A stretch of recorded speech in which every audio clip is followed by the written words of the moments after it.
So hello guys, today we are studying velocity of efflux. तो सवाल क्या है, क्वेश्चन अपने जिससे स्टार्ट कर रहे हैं वो ये कि if we have a bottle filled with water और एनी अदर लिक्विड, और अगर इसमें 3 छोटे होल कर दिया जाए और अगर इन तीनों होल को साइमल्टेनियसली ओपन कर देते हैं तो किससे पानी तेज गिरेगा या किससे लिक्विड तेज गिरेगा. तो if you are looking for an answer for this, तो एक इसका इजी सोल्यूशन है. इजी सोल्यूशन क्या, अगर सिर्फ ये जानना है कि किससे तेज गिरेगा तो वन बेसिक आंसर इज कि यहाँ पे इस पॉइंट पे यानी कि लोएस्ट पॉइंट सी पे fluid pressure is maximum.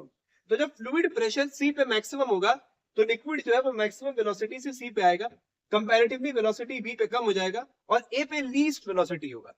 So if you are just looking for this answer, so I think this is the most you need to watch this video. Now you can go to the last part of the video to see the experiment done on this कि क्या वाकई ऐसा होता है कि नहीं होता है.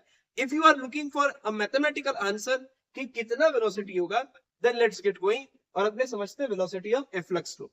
तो इसको समझने के लिए the first requirement that we have is to understand Bernoulli's principle and continuity equation. That is why we have written over here recap. तो ये अगर आप पढ़ चुके हैं तो आपको ये जो मैं करूंगा यहाँ पे समझ में आएगा, और अगर आपने ये नहीं पढ़ा तो पहले ये पढ़ दे, उसके बाद इसको आगे देखें तो समझ में आएगा कि क्या एग्जैक्टली हो रहा है. तो Bernoulli's principle is technically energy conservation principle in fluid mechanics and continuity equation is technically mass conservation equation in fluid mechanics. ये इस आइडिया पे बेस्ड है कि एनर्जी कंजर्व्ड है और ये इस आइडिया पे बेस्ड है कि मास कंजर्व्ड है. तो हम अपने क्या करने वाले, अपने ये दोनों इक्वेशन को इकट्ठे इस पॉइंट पे लगाएंगे और इसको सॉल्व करके निकालेंगे कि वेलोसिटी है कितना. तो we have a point A, we have a point B. We are considering that over here at this point let us say cross section is capital A and over here at this point the cross section is small A. So let's get going. तो अगर अपने इन दोनों point के बीच में अगर continuity equation लगाते हैं तो over here I right A multiply by velocity v यानी कि velocity at a is equal to small a velocity at b. So this becomes the first equation from continuity equation कि ये कुछ ऐसा है.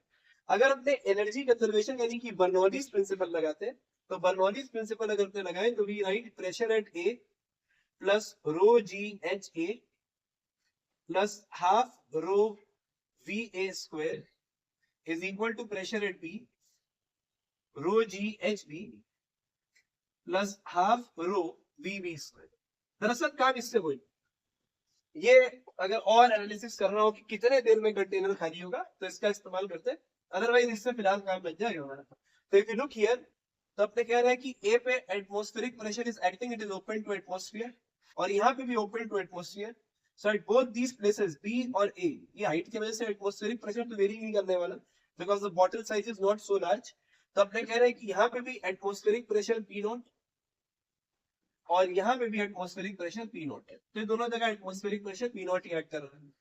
Now if you look at the height of a, तो यहाँ मैंने ग्रीन में मार्क किया रेफरेंस लेवल, मतलब we are considering this as the datum surface, यानी कि यहाँ से अपने ऊपर पॉजिटिव हाइट मेजर कर रहे हैं एंड नीचे लोअर नेगेटिव हाइट मेजर कर रहे हैं. तो a being at a height h, so we write over here rho g h. Now if I think in terms of flow velocity at a, तो अगर ये ऊपर वाले सरफेस पे अगर अपने फ्लो को देखेंगे, चेक करेंगे तो the flow is almost negligible. Velocity वहां पे बहुत कम है लेकिन कम है. इतना कम है कि उस इंस्टेंट ऑफ टाइम पे when we are calculating the instantaneous velocity we can put this value as 0 and over here since this is at reference level 0 and we have half rho v square, this is the velocity which we are looking for.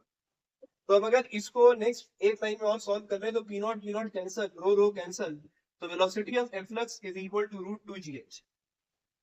ये तो बड़ा खतरनाक expression आ गया.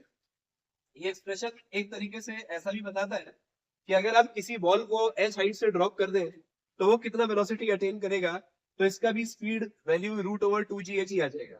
तो this is matching with this और इसको हम लोग कहते हैं velocity of efflux. Now let us take on the experiment to find out कि वाकई क्या ये h यानी कि ये वाला वैल्यू जितना ज्यादा होगा उतना ज्यादा वेलोसिटी, यानी कि क्या सी पॉइंट पे मैक्सिमम वेलोसिटी बाकी आता भी है कि नहीं आता है. Let's find out. So let's get going and find out the result of the experiment. हम लोग तीनों होल को एक साथ खोल देते हैं. We have 3 holes over here hidden by the tape. So let's get going. We are just exposing the holes one after the other to find out कि वेलोसिटी ऑफ फ्लो किस में मैक्सिमम आता है. The first hole, the second hole and the third hole. ध्यान देखिए velocity of the flow is maximum down there, still flowing, still flowing, still flowing, maximum down.